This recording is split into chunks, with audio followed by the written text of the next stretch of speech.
Good morning, good evening, whenever time you watch this video. Welcome to another SSF video. And what I want to talk about today is my thoughts on Deion Sanders leaving Jackson State. Now I know this is old. This is about 2 weeks old. I should have probably did this video 2-3 weeks ago, but I had to get some things situated, and I probably had to gather my thoughts, and now I'm ready to talk about it. Jackson State HBCUs as a whole are somewhat underfunded. Somewhat does well, not somewhat. They underfunded. They don't have the money that the Power 5 schools have, so they cannot, of course, get the really good facilities that Power 5 schools have. They can't get the athletic talent. They don't have a lot of the comfortability when it comes to living situations, when it comes to dorms, when it comes to food, when it comes to probably a lot of things that the Power 5 schools have. When you, I know my sister went to Mississippi State, and I went to Kahoma, which is a JUCO, but it's basically similar to HBCU. Or you go to Mississippi Valley or Jackson, there's a big difference in the facilities, the dorms, everything when it comes to the Power 5s and HBCU schools. And a lot of it because with the Power 5 schools, you have a lot of people that go to those schools, well, way more people that go to their schools and give back to those schools. And they have endorsements, and they have all the athletic talent that brings so much money to their schools that they are overfunded. Really, they have so much money. Well, with the HBCUs, you don't have that. You have lesser people going to those schools, and you have the people who probably doesn't make the money and not giving back, and those who just don't think about it, who don't give back to those schools like the Power 5 schools have. So you don't have the programs or the facilities or just the proper schooling, not as big, not as extravagant as those Power 5 schools have. So when you get a guy like Deion Sanders, right, who was, I have to say, my favorite athlete of all time. The guy was a great football player. I've always liked guys who had a lot of speed. He bragged, he talked the talk, but he walked it as well. He had the swag. He would come in with the fly gear on, really nice suits, the nice outfits, come out with the nice sneakers with the Nike shoes, had the curls in his hair, then he went from the curls to the little fade with the curls, and he always was dressed nice. Not gay by a long shot, but not a bad looking guy. Man, the guy would just had the flavor. He had it all. He had the style, the swag, everything to come with it. Plus, he had the game, and he could back the game. He had the speed. He played cornerback. Cornerback, which is nothing but a position where your job is to stop receivers from catching passes on you.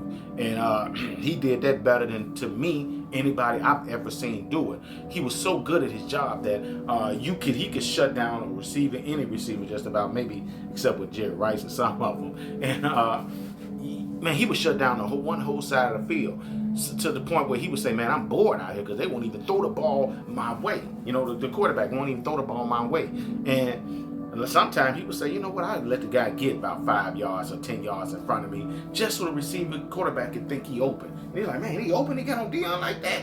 But Deion has such great speed, probably Olympic track speed, that he lets you get 10 yards in front of him, but by the time that ball get in there, he right there intercepted. And on this one game they had, which he had a game name after him to tell you how great he was, he intercept the ball because he had great leaping ability as well, and he got great closing speed, so you might think you're away, but he's right there, and he'd get the ball, I'm gone, back on there. That's what the game would say. So you get a guy like Deion who comes to Jackson State, and then he says, what God told me, God called me collect, and I had to answer the call. I had to answer the call, and I was responsible for the payments. And so that's what he said. God called me here, and I was coming here to level the playing field. That's what Deion said. I'm coming here to level the playing field. I'm coming here to make HBCUs, in so many words, as powerful as Power 5. I'm telling the recruits, I'm telling all the other guys, he's saying this on air, that, hey, man, you ain't got to come to the Power 5. You ain't got to come to Florida State. You don't have to come to Alabama, all them. Hey, JSU, HBCUs is just as good as here. If you come here, I will get you the pro just as here. I'm going to help build these schools just as big as those schools. So, when he coming there, you're like, man, dude going to be here for a while. And I already knew. I told my sister that, hey, man, Deion, because of who he is, the aurora, the swag, everything that come with him, he's gonna build that school up big. And he did. He got them to 2 SWAC championships, 1 undefeated season. They lost the Celebration Bowl 2 years in a row. And he brought all type of money to the school, all type of money to the surrounding area of Jackson, because so many people was coming to those games, flooding out the games. He had superstars, so quote unquote superstars, famous people coming there supporting and bringing their money and going to other places. That it was just a flood of money, a fluctuation of money going everywhere throughout Jackson because of Deion.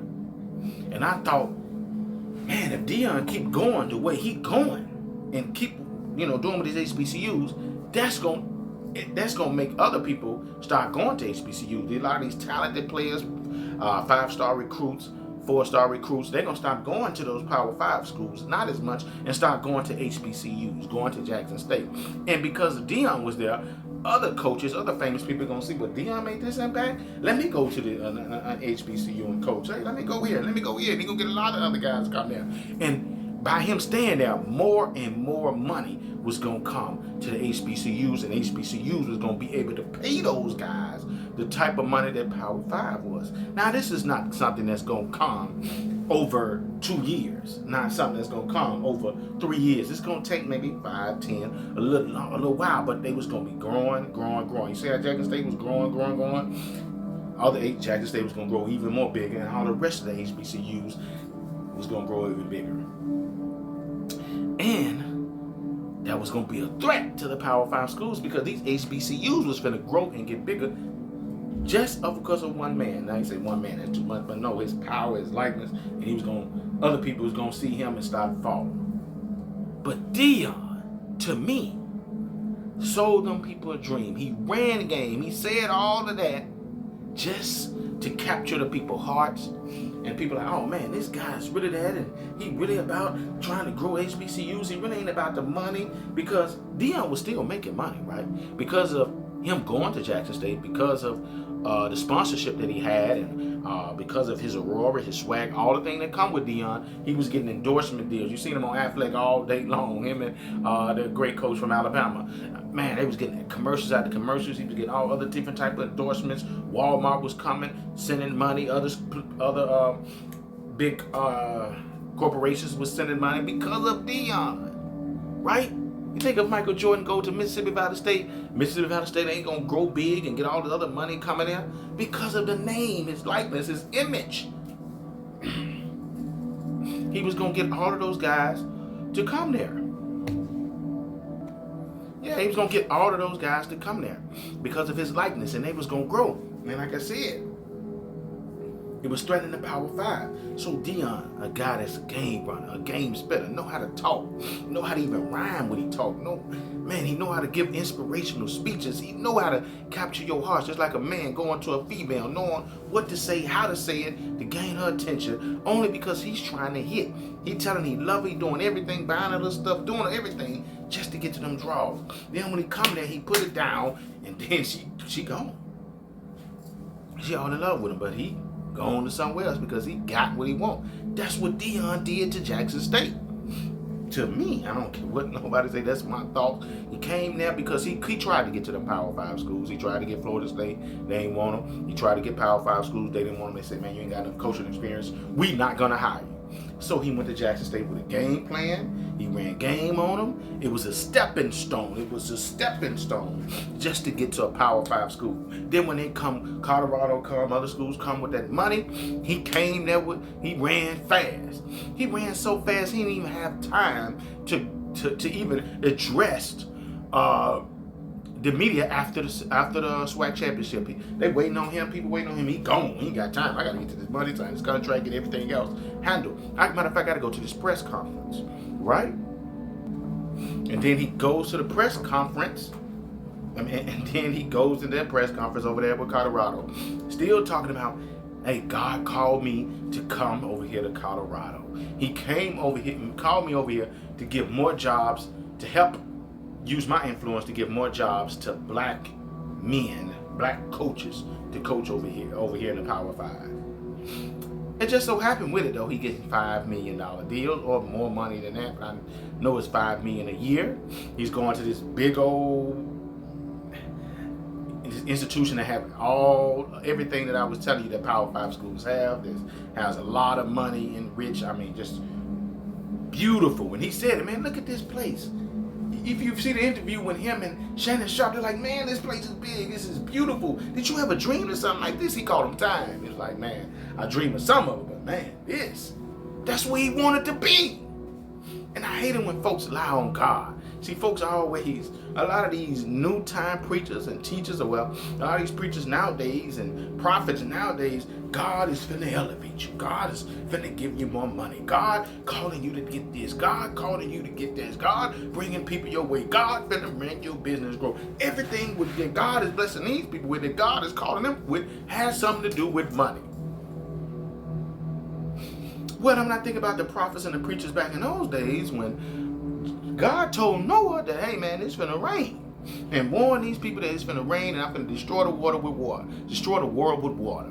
And a lot of time when God tell you something, it look weird, it look crazy to other people. And a lot of time, it don't have nothing to do with money. Now God will bless you, not saying that, but it ain't got nothing to do with money all the time. And Noah would tell these people looking at him crazy, ridiculing them, and it rained, and all the people was destroyed and probably begging, beating on that door to open it, but he couldn't open it. God told Nineveh to go down. Now God told Jonah to go to Nineveh and warn these people about what they're doing and they wrong, and try to win them over to me.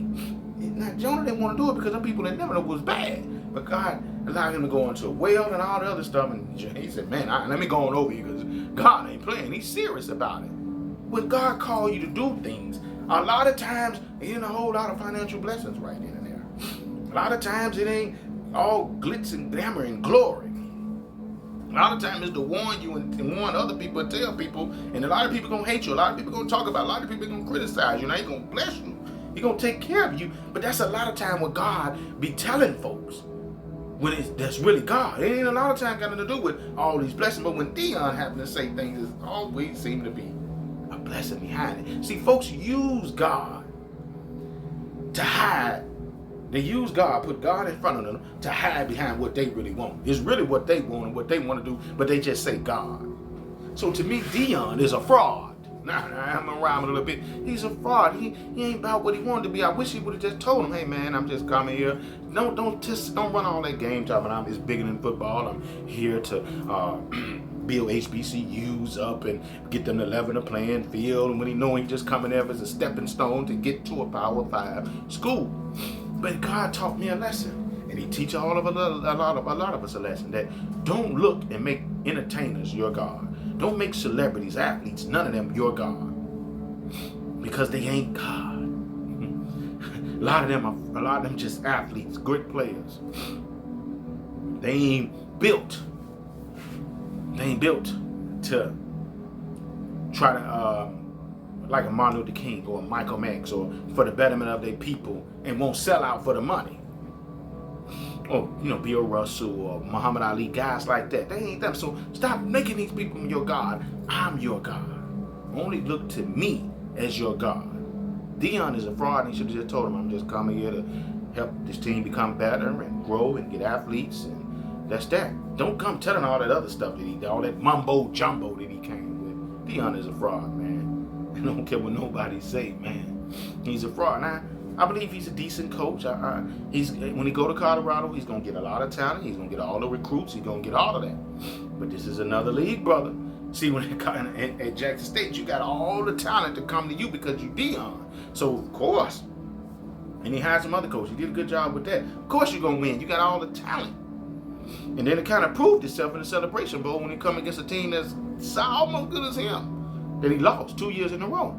Now he going over here to the Pac-12. That's going to have us more of the time. USC's other team. I'm going to see how good of a coach he is now. But I'm disappointed. You're going over there that's why we can't, and I'm not racist, but if you want to have power, you need to build power within your own culture. And that's how you shop with your own culture. You build with your own culture. You don't go expand out to other cultures and make them even more richer. You build within your own. In order to build within your own, you got to sacrifice. You might have to spend a little bit more money. You might have to endure some struggles, you might have to endure some hard times. But you tell me, when when Phil Knight built Nike, he had to go through that. When they first started those Power Five, they didn't have to endure that.